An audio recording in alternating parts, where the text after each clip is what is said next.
Oh man, what a tough day at work today. Can't wait to get inside. Oh, oh, oh, come on, man. She always locks this door. Jeez. All right. Full disclaimer, I lost all the audio on this, so I'm just going to do a voiceover. And I guess we're just going to see how it goes. So we're going to start with this unboxing. This is obviously the eufy c33 door handle. And this is just me taking the stuff out of the box. You can see right here, this handle spins side to side depending on which direction you need to have the handle. So once you decide what you have, you just lock it in. You can see there's a keyhole right there and a USB-C. And here's just some hardware that goes with the handle, some screws and stuff like that. And of course, you always have some paperwork. That paperwork really didn't say anything. And then it does come with 8 AA batteries, which is good for longer battery life. And then right here is just the shaft for the door handle. And then so of course we got to remove the old door handle. So this door handle has been beat up. I mean, beat pretty bad. So this is probably the second most used door in my entire house. My dog always tries to come through here, so you can see the door is pretty beat up. But this is one reason why I wanted to put this handle on there, is because it just, I go in and out, and my wife always likes to lock this door. Sometimes she forgets I'm outside, and yeah, that's my life. But you can see right here, we're just going to put in the new plunger. This does have a couple of different settings. The original setting that came in the box fit my door, but you can make it a little bit deeper, I believe.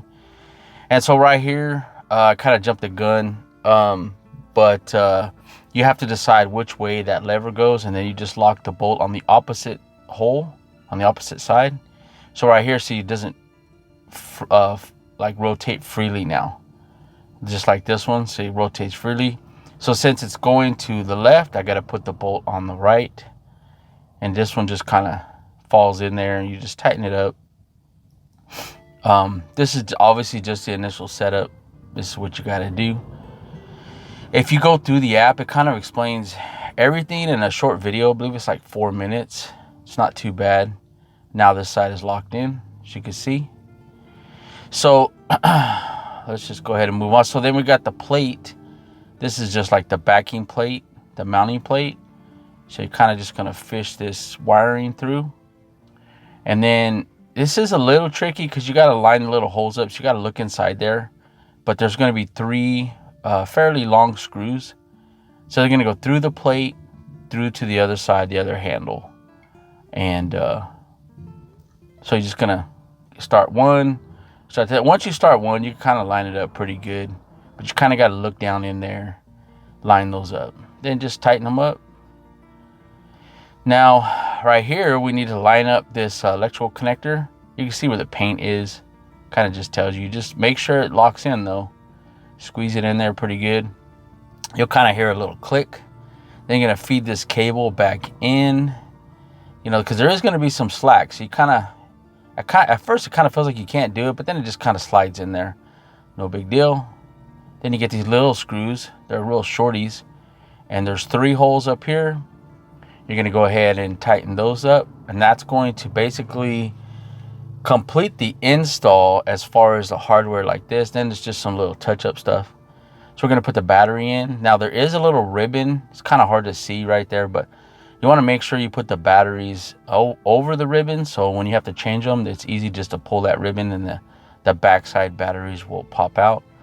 So we'll get all these batteries in here. And like I said, there is 8 of them. So, and this install, it was pretty easy. Especially if you watch the video, it's pretty easy. All right, so now I'm testing the door handle. You can see it does work. Now the inside should go ahead and turn or open the door, and the outside one shouldn't, right? So that's how it's supposed to work. Okay, so now we need to get it set up in the app. So we're gonna hit over my device. We're gonna hit the plus. Then we're gonna go down to smart locks. Click that, and we have the C33 lever smart lock. So we'll go ahead and click that. Then we're going to obviously add new to this address. You can see it right there. Okay, so then you got to hit the QR code on top of the door lock.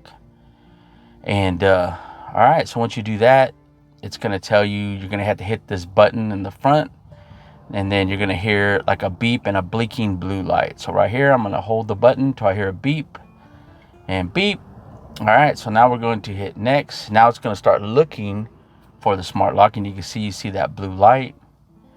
So we're going to kind of wait for it to find it, and then it finds it, and you can name it whatever you want. I just put a custom name, so you can, you know, put whatever you want right here. It's no big deal. And then once it goes through that, it's going to ask for a passcode, and I just put a temporary passcode right here for the video. I'm going to go back and set all that stuff up. Then it asks for a fingerprint after you put the passcode in. Then you just go through the process. You can see the lights right there where every time it recognizes your fingerprint. In the app, it does the same thing. I believe it does like 8 different times. And then it goes through, it logs that fingerprint, and pretty much that's it. I mean, that's the install. But as soon as I got done, of course, there was an update. I did an update real quick, and I almost forgot to put this little plunger in there. I was wondering what that was when I pulled it out of the box. But it's just like a little teeny plunger to cover up that bottom hole right there. All the other holes are already covered up. So it actually looks really nice. As you can see, I'm locked out, right? So let's test the fingerprint. All right, fingerprint works perfect. And you can see when the little like orange light turns on right there, that's it resetting. So initially out of the box, I think it's set for 2 seconds, something like that. So we'll test it again on the fingerprint. It worked perfect. I mean, it didn't really have any issues, right? So we're going to test it again. Works good. Now right here, I was kind of fumbling around. Actually, I think I tested it one more time. So I was fumbling around. I wanted to get the keypad, but I didn't realize, like, when you first wake it up, it doesn't really register the first keystroke. So you have to make sure it registers it, right? And then I didn't realize you have to hit the little light right there. I just did it, like that little check mark, right, where the amber light is. So you're going to punch in your code, all right? So I put in my temporary code, you hit that, boom, and then it unlocks it. And that's how you use the code, right? And then here, it's just the key. So you basically just stick the key in there, and it doesn't really turn like a lock cylinder or anything in there. So it feels like it's not doing anything, but I don't know what it does, but it deactivates the lock when you turn it like that, and then it just opens with the key. And I tried it several times, it worked perfect. You know, obviously you want to make sure to put this outside lock, so you want to make sure to put that, you know, in there for weather. But yeah, I mean, that's pretty much it as far as the install. It worked perfectly. You know, I really didn't have too many issues at all. If you follow along with the video, you'll be good to go. But anyways, that's it. Signing off, everybody. Peace.